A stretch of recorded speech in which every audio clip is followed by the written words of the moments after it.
সুপ্রিয় দর্শক মণ্ডলী, আসসালামু আলাইকুম। বাংলা নিউজ টিভি লস এঞ্জেলেসের পক্ষ থেকে আপনাদের সবাইকে জানাচ্ছি অসংখ্য শুভেচ্ছা। বাংলাদেশের যে সোনালী ব্যাংক রয়েছে তার রূপসী বাংলা শাখা, অর্থাৎ হোটেল শেরাটন যেটা ছিল আর কি, সেটাকে রূপসী বাংলা করা হয়েছে।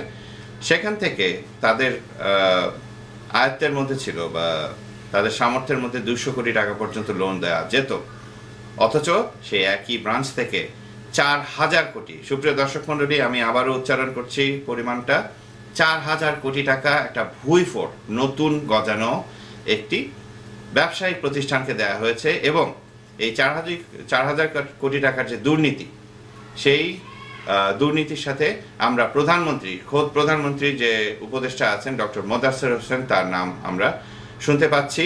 এবং এটাকে ধামাচাপা দেওয়ার জন্য অর্থমন্ত্রী নিজেও বলেছেন যে না, এই টাকাটা খুব একটা বড় কোনো অ্যামাউন্ট কিছু না, এবং তিনি মিডিয়াকে দুষছেন। অর্থাৎ দেখা যাচ্ছে যে শেয়ার বাজারে কয়েক লক্ষ কোটি টাকা হাতানোর পরে এখন বিভিন্ন ব্যাংকিং সেক্টর থেকেও এরকম টাকা দুর্নীতির মাধ্যমে সরানো হচ্ছে। জনাব কুদ্দুস খান, এরকম হলে তো বাংলাদেশের অর্থনীতি ধসে যাবে। আমি আপনার সাথে একমত।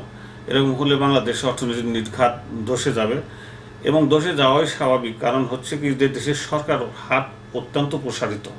সরকার যে কোনো জায়গায় হাত দিতে পারে, ব্যাংকে হাত দিতে পারে, যে কোনো জায়গায় হাত দিতে পারে। আর সেই সরকার যদি সত্যিকারের করাপ্ট গভর্নমেন্ট হয়, যা আওয়ামী লীগের সময় আমরা দেখছি, তাহলে দেশ থাকার কোনো সঙ্গত কারণ নাই। আমার মনে হচ্ছে যে দেশ, তো আমি সবসময় মনে করছি যে দেশটা যেটা হবে সেটা হলো কি ব্যর্থ রাষ্ট্রের দিকে যাবে।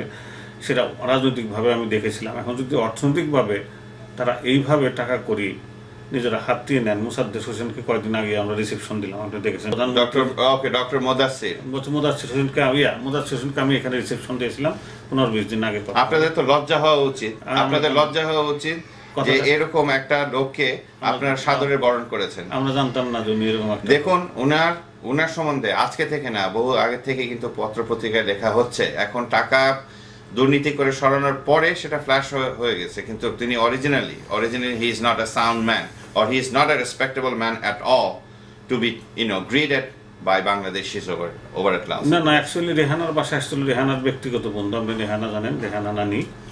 তো তারপরে উনি যেহেতু মন্ত্রী, সেহেতু সকলে মিলে আমরা তাকে ছোটখাটো একটা দিয়েছিলাম রিসেপশন, ভালোই, মোটামুটি ভালো। জনাব কুদ্দুস খান, I should shun you guys for it. সুপ্রিয় দর্শক মণ্ডলী, আমরা জানি না আমাদের না, আপনি আগে কথাটা শুনুন।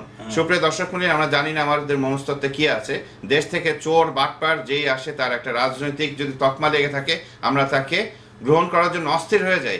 আমাদের এই আশকারা পেয়েই কিন্তু তারা দেশের মানুষের, জনগণের, গরিব মানুষের টাকা মেরে তারা বড়লোক হন, এবং সেই গরিব লোকের টাকায় এখানে এসে ফুর্তি করেন, এবং তাদেরকে নিয়ে আমরা মাতামাতি করি। সুপ্রিয় দর্শক মণ্ডলী, এটা একটা সাংঘাতিক বাজে রকমের একটা কালচার আমাদের। আচ্ছা, ঠিক আছে, আমি আপনার সাথে একমত। সেটা হলো কি, যদি বাংলাদেশের কোনো মন্ত্রী আসে, যদি সরকারি কোনো রকম সিল তার গায়ে থাকে, তার সঙ্গে ছবি তোলার জন্য আমরা পাগল হয়ে যাই। তাকে খাওয়াইতে পারলে যেমন জীবনটা ধন্য হইল মনে করি।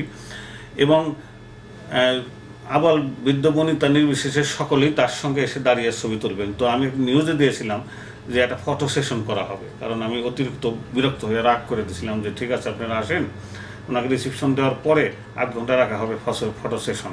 কিন্তু ফটো সেশন পর্যন্ত আমি যেতে পারিনি, তার আগেই জনগণ তার গলায় ধরে নাচতেছে, গান গাইতেছে, কী করতেছে আর কি। এবং নির্লজ্জ বেহায়ের মতো অনেকেই ছিল যারা নাকি বেশ স্বনামধন্য এখানে লস অ্যাঞ্জেলেসে। আমি সেই সভায় ছিলাম, আমি বক্তৃতা দিয়েছি, এবং বাংলা নিউজ টিভি এই লাইটগুলো সরবরাহ করেছিল ওনাকে দেখানোর জন্য। তো সেই ব্যাপারে আমি দুঃখিত, লজ্জিত, এবং আমি সরি। কিন্তু এই যে একটা কালচার আমাদের দেশে লস অ্যাঞ্জেলেসে আসে, সেটা হলো কি, মন্ত্রী সরকারি কেউ হলেই তাকে সাংঘাতিকভাবে একটা রিসেপশন দেওয়া, সে চোর কি বাটপার কি ভালো কি মন্দ এটা না দেখে। সেই প্রমাণটা আবার আমরা পেলাম। ডক্টর মোসাদ্দেককে আমরা মাত্রই রিসেপশন দিয়েছি 15-20 দিন আগে। ওইখান থেকে উনি তারপরে গিয়েছিলেন নিউ ইয়র্কে একটা ভালো রিসেপশন পেয়েছেন। আমার মনে হয় উনি বেশ বড় ভালো কথা বলেছেন এখানে, যে বাংলাদেশ আমেরিকার জন্য 15 মিনিট এয়ার টাইম করে দিবেন, অনেক বড় সস্তা কথা বলেছেন উনি। এবং আমি একটা প্রশ্ন করেছিলাম শক্ত, যে দেশ তো জাহান্নামের দিকে যাচ্ছে, আওয়ামী লীগের যে কর্মকাণ্ড সেটা খুব শুভ না, এবং দেশ ব্যর্থতার দিকে যাবে। উনি খুব উত্তেজিত হয়ে আমার কথার উত্তর দিয়েছিলেন এবং রাগান্বিত হয়েছিলেন, আমরা জেনে কথা বলবেন। উনি বললেন যে দেশ অত্যন্ত সুন্দর চলছে, ভালো চলছে, এত ভালো নাকি কখনো চলে নাই। না, এরকম কথা আমরা স্বরাষ্ট্রমন্ত্রী সাহারা খাতুনের মুখে বহুবার শুনেছি, এবং তার কথার সাথে কিন্তু পেপারে যে সমস্ত আমরা হত্যা, খুন, গুম, ধর্ষণ, নারী নির্যাতন, চাঁদাবাজি, সন্ত্রাস, তার কোনো মিল নেই। অর্থাৎ রাজনৈতিক মাঠে বক্তৃতা দিতে দিতে তাদের এত অভ্যাস খারাপ হয়ে গেছে যে তারা এখনো চিন্তা করছেন যে না, তারা বোধহয় বিরোধী দলেই আছেন। কিন্তু মোসাদ্দেক হোসেন ডাক্তার মানুষ, এটা জানেন বোধহয়। তিনি হতে পারেন ডক্টর। সুপ্রিয় দর্শক, আমার ধারণা ছিল যে ডাক্তার মানুষ যেহেতু শিক্ষিত মানুষ, সেহেতু বোধহয় এই জাতীয় করাপশন জাতীয় অশিক্ষিত মূর্খদের কাজের থেকে উনি দূরে থাকবেন বা বিরত থাকবেন। দেখুন, সনদ থাকলেই কেউ শিক্ষিত হতে পারে না, নৈতিকতা গজায় না, আদর্শ গজায় না, সৎ মানুষ হওয়া যায় না। শুধু শিক্ষার একটা সার্টিফিকেট থাকলে হয় না। যদি তাই হতো তাহলে আমি তো বলবো যে আমাদের যে অর্থমন্ত্রী জনাব আবুল মাল আবুল মুহিত, তিনি তাহলে বাংলাদেশের মধ্যে বেশ যে প্রথম কাতারে প্রমাণ করে বলতে পারবেন ডক্টর মোসাদ্দেক উনি খুব বড় মুখ করে অনেক কথা বলে গেছেন এখানে। দেখুন, যদি আপনি পেপার পত্রিকা নিয়মিত পড়তেন তাহলে আপনি এটা দেখতেন যে যেই ভুইপর কোম্পানিটা, যার নাম হচ্ছে গিয়ে হলমার্কস এবং সোনালী ব্যাংক, তারা মিলে জেলে এই কাজগুলো করেছে। তারা একসাথে মিলে, এবং তাদের যখন দুদকের সামনে, তদন্ত কমিটির সামনে উপস্থিত করা হয়েছে, তখন তারা সাক্ষী দিয়েছেন যে জনাব ডক্টর মুদাসির প্রায় এই হলমার্কস এবং সোনালী ব্যাংকের যে সমস্ত কর্মকর্তা জড়িত, তাদের ঘরে বসে ঘন্টার পর ঘন্টা সময় কাটাতেন। তিনি হচ্ছেন প্রধানমন্ত্রীর উপদেষ্টা, অর্থনীতি বা ব্যাংকের সাথে তার কোনো ইয়ে নেই, তার কোনো সেখানে বিজনেস নেই। উনি ছাত্র জীবন থেকে রাজনীতি করেন, উনি ডাক্তারি পড়তেন যখন, তখন তো রাজনীতি করেন, ভেরি পাওয়ারফুল। হাসিনার উপরে তার খুব ইনফ্লুয়েন্স। হ্যাঁ, ও স্বাভাবিক, কারণ আমার মনে আছে যে তত্ত্বাবধায়ক সরকারের সময় হাসিনাকে বিদেশে পালিয়ে যেতে সাহায্য করার জন্য ডক্টর মুদাসসিরের একটা সার্টিফিকেট ছিল। সেটা হচ্ছে যে হাসিনা নাকি কানে শুনতে পাবেন না, তিনি কালা হয়ে যাবেন, তার কানে শোনা যাবে। আমরা যারা ডক্টর মুসাদ্দেককে রিসিপশন দিয়েছি তাদের লজ্জা, আমরা লজ্জিত। আমি ব্যক্তিগতভাবে, প্রিয় দর্শক, আপনাদের ক্ষমা চাচ্ছি। আমি জানতাম না উনি এত শিক্ষিত লোক হয়ে এইভাবে দুর্নীতি অনাচারের মধ্যে জড়িত হবেন। আমি ক্ষমা চাচ্ছি। আমার মনে হয় আমাদের সতর্ক হওয়া উচিত। বাংলাদেশে যে কেউ আসুক তাকে রিসিপশন দেই, সে চুর হোক আর বাটপার হোক, এই জিনিসটা আমাদের সতর্ক হওয়া উচিত। এই কালচার বন্ধ করতে হবে, কারণ এখন সেই যুগ নেই সুপ্রিয় দর্শক মন্ডলী যে আমরা সপ্তাহে একটা বাংলাদেশের পেপার পাই, সেখানে যা খবর আসে সেটা পাই না।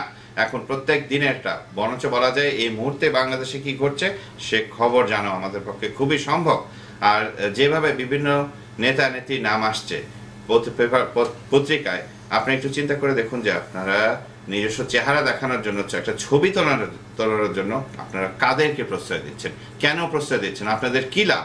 দেখানোর জন্য যে হ্যাঁ আমার সাথে অমুক বিখ্যাত লোকের ছবি ছিল। এনারা বিখ্যাত নয়, এরা কুখ্যাত লোক। সুপ্রিয় দর্শক মন্ডলী, আপনারা যারা এখানে আছেন তাদের আপনারা মোটামুটি সবাই শিক্ষিত, সেলফ সাফিসিয়েন্ট, আপনারা নিজেরা কষ্ট করে কাজ করেন, নিজেরা আয় করেন, আপনাদের কারো জবাবদিহি করার দরকার নেই কাউকে। বরঞ্চ আমাদেরকে উচিত, আমরা যারা প্রবাসে মাথার ঘাম পায়ে ফেলে আমরা অর্থ উপার্জন করে অর্থনীতিকে উন্নত করে রেখেছি বাংলাদেশে এখন পর্যন্ত, আমাদের তো উচিত যে সরকার এসে যেন আমাদের হুজুর করে, not the other way round.